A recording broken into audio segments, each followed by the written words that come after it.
आणि एकनाथ शिंदेंवर टीका केलेली आणि दुसरी ही दृश्य आपण पाहतोय आत्ताची ताजी दृश्य। प्रकाश आंबेडकर हे लक्ष्मण हाकेंच्या भेटीला गेलेले आहेत। तर ओबीसी आरक्षणाच्या मुद्द्यांवरून हाके वडीगोद्री इथं उपोषण करतायत आणि या ठिकाणी आता प्रकाश आंबेडकर सुद्धा आता त्यांची विचारपूस करतायत। तर थेट लाईव्ह दृश्य आपण ही पाहतोय। प्रकाश आंबेडकर लक्ष्मण हाकेंच्या भेटीला गेलेले आहेत आणि ओबीसी आरक्षणाच्या मुद्द्यांवर हाकेंचं गेल्या काही दिवसांपासून हे उपोषण सुरू आहे। थेट जाऊयात आमचे प्रतिनिधी सिद्धार्थ गोदाम यांच्याकडे। सिद्धार्थ, निश्चितपणे आता बाळासाहेब आंबेडकर या ठिकाणी आलेले त्या दोघांच्या तब्येतीची चौकशी करतायत, कारण आज 8वा दिवस आहे। 8व्या दिवसात सरकारने त्यांच्याकडे लक्ष दिलेलं नाही किंवा कसल्या पद्धतीचा संवाद केलेला नाही। त्यामुळे आता नेत्यांची गर्दी सुद्धा वाढायला लागलेली आहे। आजचा दिवस महत्त्वाचा आहे कारण वंचित बहुजन आघाडीचे अध्यक्ष आंबेडकर या ठिकाणी आलेत आणि थोड्या वेळामध्ये या ठिकाणी वडेट्टीवार विरोधी पक्षनेते विजय वडेट्टीवार सुद्धा या ठिकाणी येत आहेत।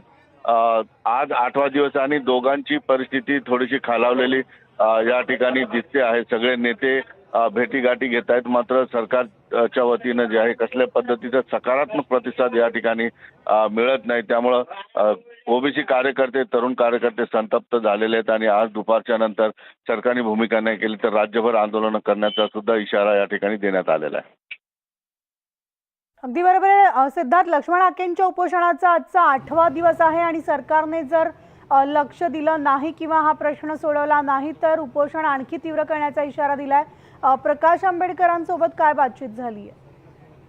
बघा, प्रकाश आंबेडकर फक्त 1 मिनिट झालेला आहे, आता ते त्या ठिकाणी स्टेजवर पोहोचलेले आहेत आणि ते दोघांशी बोलतील, त्यांच्या तब्येतीची चौकशी ते करतायत। एकंदरीतच त्यानंतर प्रकाश आंबेडकर दोघांची 2 उपोषणकर्ते आहेत, त्या दोघांचे काय म्हणणं आहे ते सुद्धा घेतील आणि त्यानंतर प्रकाश आंबेडकर स्वतः या ठिकाणी त्यांची भूमिका जाहीर करतील। जमलेल्या कार्यकर्त्यांचे मार्गदर्शन सुद्धा करणार आहेत। त्यामुळे प्रकाश आंबेडकर निश्चितपणे या ठिकाणी बोलतील, कारण ते आल्यामुळं ओबीसी बांधवांना बऱ्यापैकी या ठिकाणी जे आहे वाटतंय त्यांना की कुणीतरी आपला माणूस आला। तर बरेच लोक या ठिकाणी बोलून दाखवतात, कारण वंचितांसाठी काम करणारे आंबेडकर त्यांना ओबीसींना नेहमी जवळचे वाटत आले। त्यामुळे प्रकाश आंबेडकर नेमकं या ठिकाणी काय बोलतात याकडे ओबीसी बांधवांचं सुद्धा लक्ष आहे।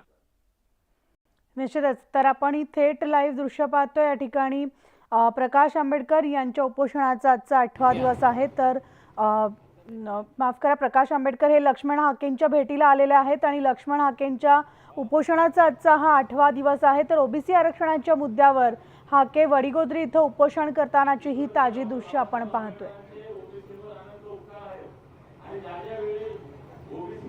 तर हाकेंची ते विचारपूस करतायत, तब्येतीची विचारपूस करतायत। या ठिकाणी 2 जण उपोषणाला बसलेले आहेत आणि प्रकाश आंबेडकर आता नेमकी आपली काय भूमिका आहे ते जाहीर करणार आहेत। थोड्याच वेळात ते प्रसार माध्यमांशी सुद्धा संवाद साधतील। मात्र लक्ष्मण हाके हे आपल्या मुद्द्यांवर आणि आपल्या भूमिकेवर ठाम आहेत।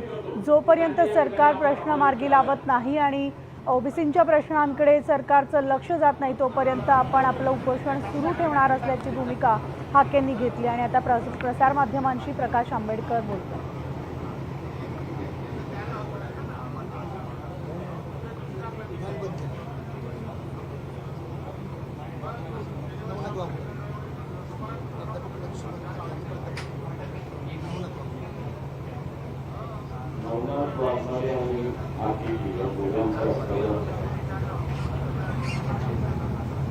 ओबीसी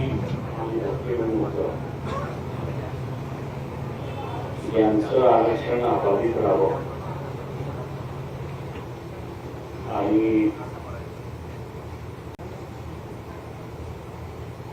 इतर कोणाला आरक्षण देऊ नये अशी असणारी जी मागणी आहे त्या मागणीच्या समर्थनार्थ त्यांनी सर्व उपोषण या ठिकाणी सुरुवात केले। गप्पा मारता मारता मी आता असताना त्यांच्याशी बोलतो की उपोषण चालू राहिले तरी पाणी हे आपण असताना पीत राहिलं पाहिजे, पाणी ते पीत राहतील अशी अपेक्षा मी त्या ठिकाणी बाळगतो।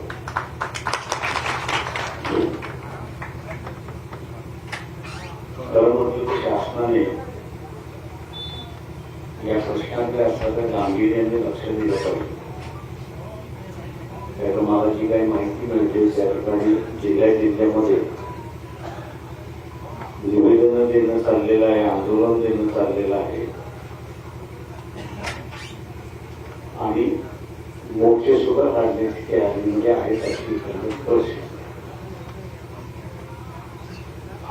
महाराष्ट्रामध्ये सामाजिक सलोखा हा राहिला पाहिजे, या दृष्टीने ती पावलं टाकली पाहिजेत की शासनाकडून मला सगळं पडताना त्या ठिकाणी दिसत नाही. अनेक वेळा महाराष्ट्रामध्ये मागच्या 5-1 वर्षामध्ये ओबीसी आणि मराठा समाज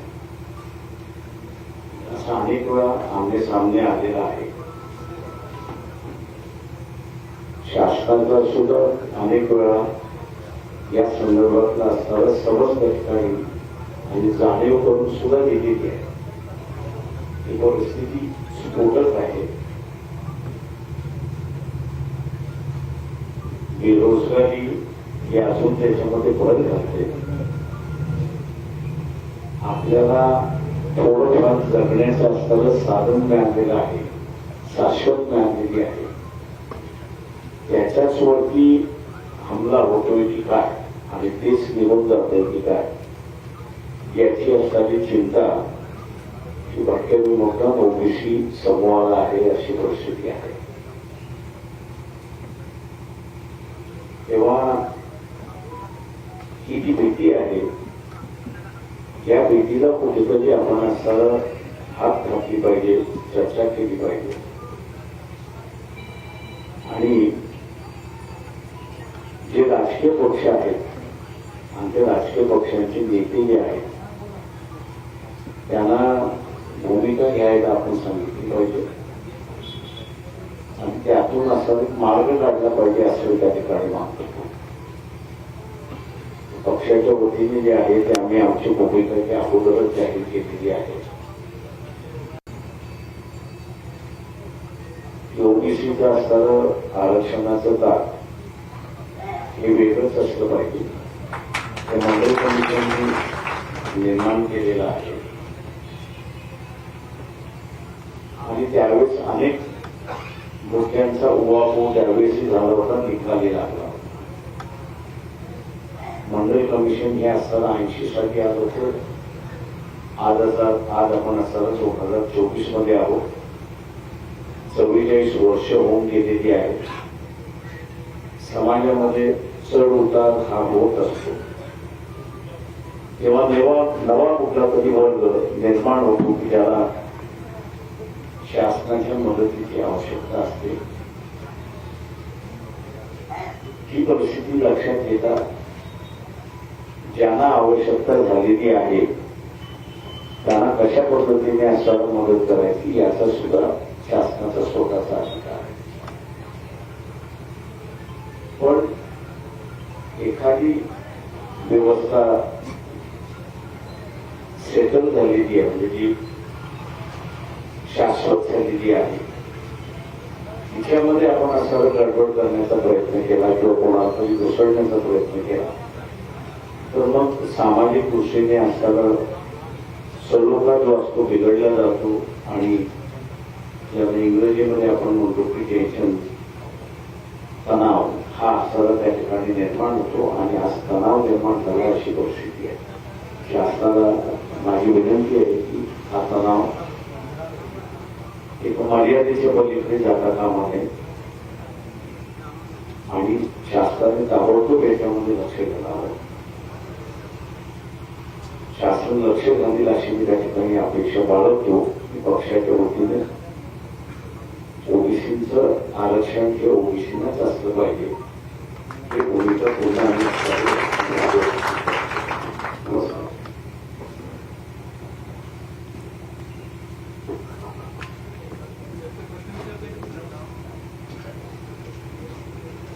बाहेर येतो तेव्हा विचार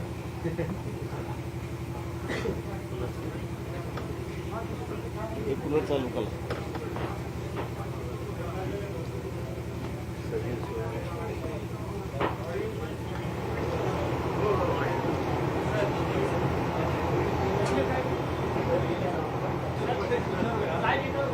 आला प्रसार माध्यमांशी संवाद साधलेला आहे. ओबीसी आरक्षण जे आहे ते ओबीसींनाच मिळायला हवं. सरकारनं या प्रश्नाकडे गांभीर्यानं लक्ष द्यावं अशी मागणी प्रकाश आंबेडकर यांनी केली आहे. तर राज्यात सामाजिक सलोखा राहावा असं देखील प्रकाश आंबेडकर म्हणालेत. कारण बेरोजगारी स्फोटक होती आणि सरकारनं या सगळ्या मुद्द्यांकडे गांभीर्यानं लक्ष देऊन यातून मार्ग काढला पाहिजे. त्यावेळेस म्हणाल होतं की ओबीसीचं ताट वेगळं असलं पाहिजे आणि मराठा समाजाचं असणारं जे आरक्षण आहे टिकाऊ घ्यायचं असेल तर त्यांचंही ताट वेगळं असलं पाहिजे. हे मिक्स काढण्याचं जे काही चाललेलं आहे ते टिकेल असं मला त्या ठिकाणी वाटत नाही.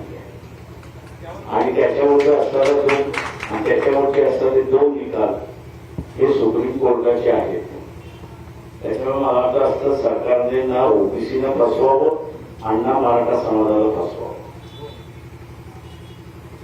सरकार असेल, मराठा समाज असेल, ओबीसी समाज असेल, दोन्ही समाजाच्या भावनेशी खेळत आहे आणि राजकीय पोळ्या भाजून घेतल्या जात आहेत असं तुम्हाला वाटतंय का? दिसतंय ना त्याच्यामध्ये. जे मागच्याच निवडणुकीमध्ये मी असं सजेशन असं माझं सुचवावर असा होता की राजकीय सत्ता ही सार्वत्रिक झाली तर समाजामधला सलोखा हा स्तर कायम राहतो. राजकीय सत्ता ही जर सार्वत्रिक झाली नाही आणि ती फक्त असं काही कुटुंबांपुरती मर्यादित राहिली तर मग सामाजिक सलोखा बिघडायला सुरुवात होतो. हे आपण आता पाहतो. मराठा आणि ओबीसी म्हणजे हा वाद होऊ नये आणि दोघांनाही आरक्षण मिळावं यामध्ये सुवर्ण मध्य काय असू शकतो तुम्हाला?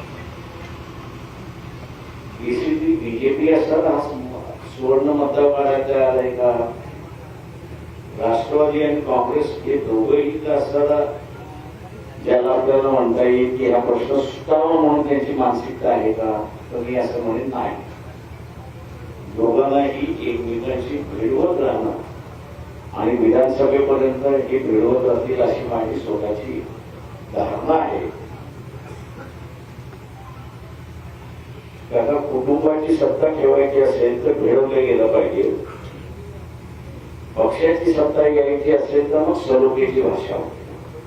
हा मला वाटतं मूलभूत फरक आहे तो आपण असताना लक्षात घेतला पाहिजे. ही जी सध्या आंदोलनं सुरू आहेत म्हणजे जरंगे पाटलांचं आंदोलन झालं किंवा ओबीसी एकत्र झाला त्याचा राजकीय फायदा सुद्धा महाविकास आघाडीला झाला आहे. त्याचा फटका भाजपलाही आणखी तुम्हालाही बसला. ते माझ्याकडे मागच्या निवडणुकीचं बोलत असतात. मागच्या निवडणुकीचं असताना जरांगे पाटील आणि ओबीसी दोघंही आपण बघितलं तर संविधान वाचलं तर आम्हाला आरक्षण मिळणार आणि बीजेपीची भूमिका अशी होती की आम्ही संविधान बदलणार. तेव्हा संविधानाच्या बाजूने निकाल लागला. आता कोण थांबू शकतं, आम्ही की महाविकास आघाडी? जनतेचा कल हा महाविकास आघाडीकडे गेलाही वस्तू. आता लक्ष्मण हाके बोलताना म्हणाले की जर भाजपचा DNA ओबीसी असता तर ते आतापर्यंत त्यांची दखल घ्यायला आले असते. ते म्हणून मी असे म्हणालो ना की बेसिकली भारतीय जनता पक्ष याच्या अगोदरचा असणारा जनसंघ, त्याच्या अगोदरचा असणारा हिंदू महासभा आणि त्याच्यानंतरची असणारी RSS यांनी संविधानामध्ये आरक्षण याचं अंतर्भूत असणारं जी चर्चा आहे ती चर्चा मी असणारं मानतो की मूळ लाभ आहे असं त्या ठिकाणी मानतो की प्रत्येक पक्षाचा. त्यावेळेस हिंदू महासभा आणि RSS या दोघांनी असं संविधानामध्ये आरक्षण असता कामा नये ती ठामपणे भूमिका घेतली.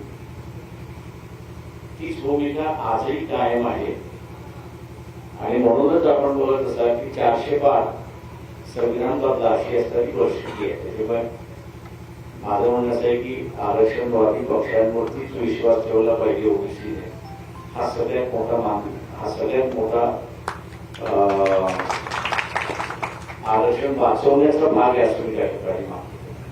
दादा, या आंदोलनामुळं अनेक बड्या नेत्यांची गोष्टी झालेली आहे. कारण बडे नेते एका आंदोलनाला धावत आले मात्र या ठिकाणी ओबीसीच्या स्टेजवर तुम्ही यायला तयार नाही आणि लोकसभेचे निकाल फक्त जास्त अलर्ट झाले तर राजकीय नेते तिथे गेलं तर फायदा होईल का तिथे गेलं तर फायदा होईल याची गणितं मांडली जात आहेत दोन्ही आंदोलनात. ते मी मगाशी म्हणालो ना की त्याच्यामध्ये की कुटुंबाची सत्ता की सार्वत्रिक सत्ता, या आंदोलनाला भेट द्यायचं म्हणजे सार्वत्रिक सत्ता.